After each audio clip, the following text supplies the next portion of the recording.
Alors, donc moi, pour vous situer un peu le décor, je suis business coach et money coach déjà depuis quelques années. Et en fait, quand j'ai rencontré Sandrine, c'était pas faire mon money profil qui m'intéressait, c'était vraiment son outil comme outil de travail. Mais elle voulait expliquer en fait dans le process. Quand on est formé au money profil, et ben on fait son money profil aussi parce qu'on n'en parle jamais aussi bien que quand on l'a vécu soi-même. Et comme j'étais déjà money coach, j'avais quand même déjà fait un peu je pensais que j'avais déjà un peu fait ce travail d'introspection.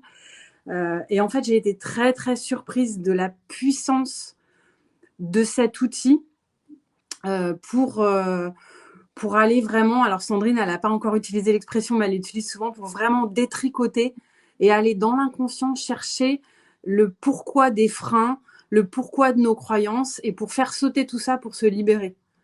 Et donc, en fait, ça m'a vraiment beaucoup marqué. Parce que je pensais maîtriser pas mal le sujet, mais en fait, non.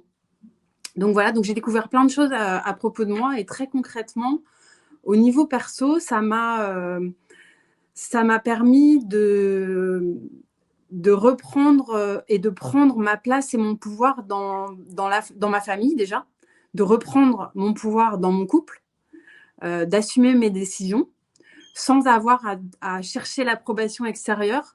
Et là, on retrouve ce que Sandrine a, a mentionné tout à l'heure, qui est l'impact du social, en fait.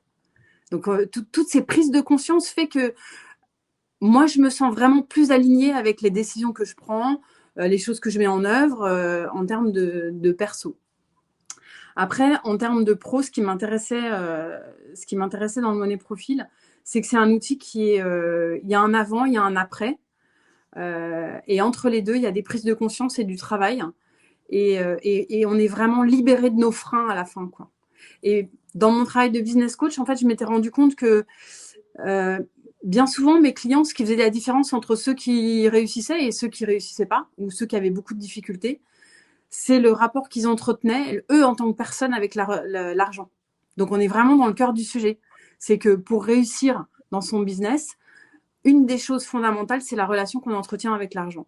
Et donc, je le mets en œuvre également dans mon business pour accompagner mes clients au jour le jour.